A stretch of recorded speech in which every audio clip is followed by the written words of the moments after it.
Here is a question I get asked more than almost any other. Sarah, I have $400,000 in superannuation. Does that mean I lose my age pension? And here is the honest answer.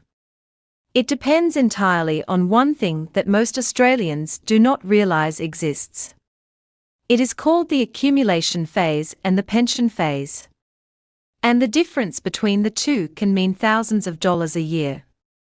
In last week's video, we covered who is eligible for the age pension in 2026. Today, we are going one level deeper. Because even if you qualify, your superannuation can quietly reduce how much you actually receive. And the way it does that changed the day you turned 67. Let us break it all down. Before we begin, everything in this video is general information only. It is not personal financial advice. Everyone's situation is different, so please speak with a licensed financial advisor before making any decisions based on what you hear today. Here is what we are covering. Section 1. How superannuation is treated before you reach age pension age. This is the part most people get wrong. Section 2. What happens to your super the day you turn 67, and why that date matters so much. Section 3. A real-worked example, so you can see exactly how the numbers play out. And at the end, I will explain one simple thing you can do right now to understand where you stand. Let us start with the good news. If you have not yet reached 67, your superannuation, in what is called the accumulation phase, is generally not counted in either the assets test or the income test. That is worth sitting with for a moment. If you are 65, still working part-time, and you have $300,000 sitting in your super fund, Centrelink does not count that money when assessing your assets. And it does not count the returns that money earns as income. This is because in accumulation phase, your super is locked away. You cannot freely access it. The government recognizes this, so they leave it out of the means test entirely. However, and this is the part that catches so many people off guard, this changes the moment you reach age pension age. On the day you turn 67, all of your superannuation, whether it is still in accumulation phase or whether you have moved it into a pension account, becomes a fully assessable asset. Not gradually. Not partially. Fully. From that day forward. So what does that mean in practice? From the day you turn 67, your superannuation balance is counted in the assets test. And if you are drawing an income from an account-based pension, that balance is also subject to deeming under the income test. Let us look at both of these. First, the assets test. Your total super balance, including whatever is in your pension account, is counted as an asset. This is added to all your other assessable assets, such as bank accounts, shares, investment properties, and vehicles. The good news is your family home remains exempt from the assets test, no matter what it is worth. So if you are a single homeowner and your total assessable assets, including your super balance, come to $400,000, you are well below the full pension threshold of $321,500. Wait. Actually, at $400,000 you are above it, which means your pension would be reduced. But you would still receive a part pension. Let me show you exactly how that works. For every $1,000 of assessable assets above the full pension threshold, your fortnightly pension reduces by $3. So if you are a single homeowner with $400,000 in assessable assets, that is $78,500 above the full pension threshold of $321,500. $78,500 divided by $1,000 equals 78.5. Multiply that by $3. That gives a reduction of $235.50 per fortnight. The maximum single rate is $1,200.90 per fortnight. After the taper reduction, you would receive approximately $965 per fortnight.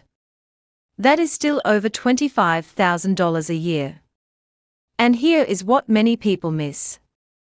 As you draw down your super over the years, your assessable assets decrease. Which means your age pension entitlement typically increases over time. The system is actually designed to work alongside your super, not against it. Now, the income test.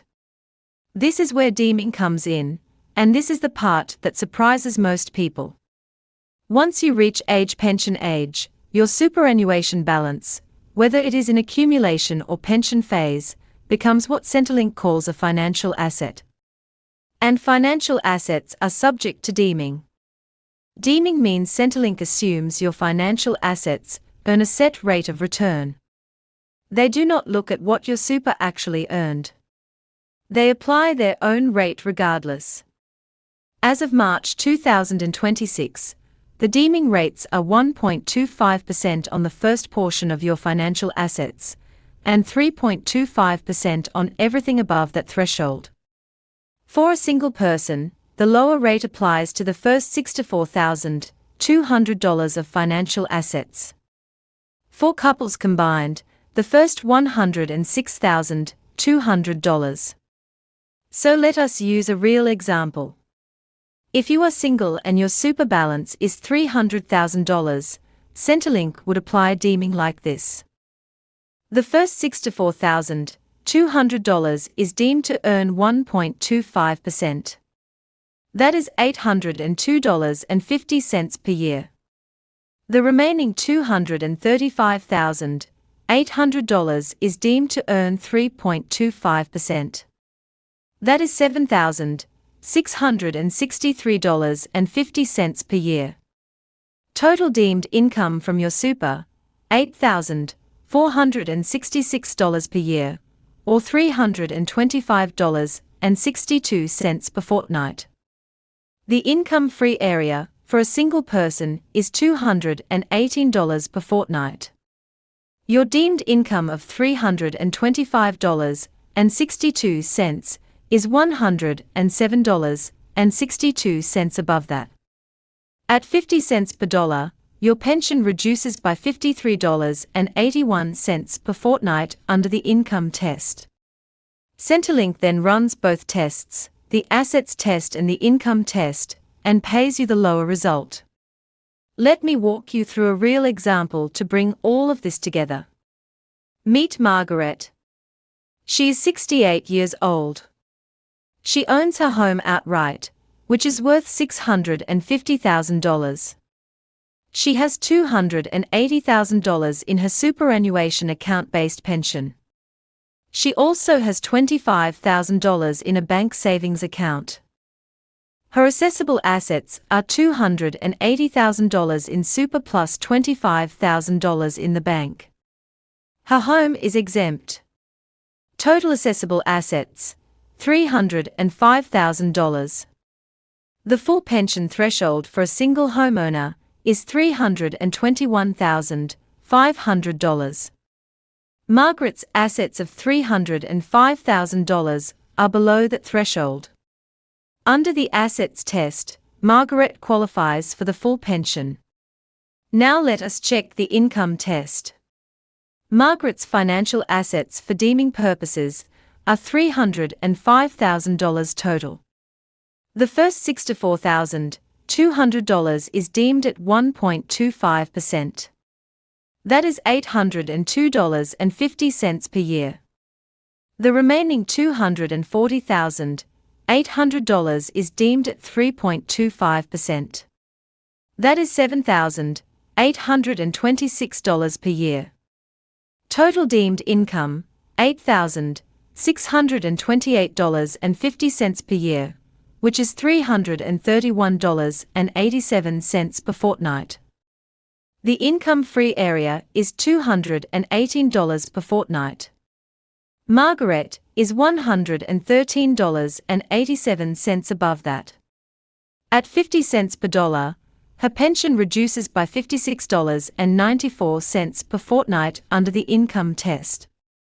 The maximum single rate is $1,200.90 per fortnight. Under the assets test, Margaret receives the full amount. Under the income test, her pension reduces to $1,143.96 per fortnight. Centrelink pays the lower amount, which is the income test result. Margaret receives $1,143.96 per fortnight. That is over $29,700 per year, on top of whatever she draws from her own superannuation. And here is the important point. As Margaret draws down her super over the coming years, her assessable assets and her deemed income both decrease. Her pension entitlement will increase over time. There is one more thing I want to flag today, and it is something that catches many couples off guard. If you have a partner who has not yet reached age pension age, their superannuation in accumulation phase is not counted in the means test. This can significantly affect how your combined pension is calculated. The years immediately before and after turning 67 are what financial advisors call the critical planning window. Decisions made in this window, about when to move super from accumulation to pension phase, about how much to draw down, about which assets to hold inside super versus outside it, can affect your pension entitlement for decades. This is one area where speaking with a licensed financial advisor who specializes in retirement really does pay for itself. For now, the most useful thing you can do is go to the Services Australia website and use their free payment and service finder tool. You enter your age, your assets, and your approximate income, and it gives you a personalized estimate of what you might receive. The link is in the description below. Let me quickly recap what we covered today. Point 1. Before you turn 67, superannuation in accumulation phase is generally not counted in the age pension means test. This changes the day you reach pension age. Point 2. From age 67, all of your super, whether in accumulation or pension phase, becomes an assessable asset under the assets test. And your super balance is also subject to deeming under the income test. Point 3. The assets test and the income test are both applied, and Centrelink pays you based on whichever gives the lower result. Point 4. As you draw down your super over time, your assessable assets decrease and your age pension entitlement typically increases. The most important takeaway is this. Having superannuation does not disqualify you from the age pension. For the vast majority of Australians with moderate super balances, the combination of super drawdowns and a full or part age pension produces significantly more total retirement income than either source alone. The system is designed to work together. You just need to understand how. If you want to understand exactly where you stand, there are two things I recommend doing this week. First, use the free payment and service finder at servicesaustralia.gov.au. I have linked it in the description. Second, if your situation is more complex, particularly if you have a partner, an investment property, or a super balance above $400,000, consider booking one session with a licensed financial advisor who specializes in retirement. The cost of that session is almost always worth it. If this video helped you understand how super and the age pension fit together, please subscribe. I post new videos every Wednesday and Saturday, all focused on helping Australians 65 and over navigate Centrelink, superannuation, and aged care in plain English. Next Saturday, I will be covering the Centrelink assets test in detail, including exactly what counts, what does not, and a common mistake that costs some retirees thousands. Make sure you subscribe so you do not miss it. And if you have a question about your own situation, drop it in the comments below. I read every single one. I will see you Saturday. Take care.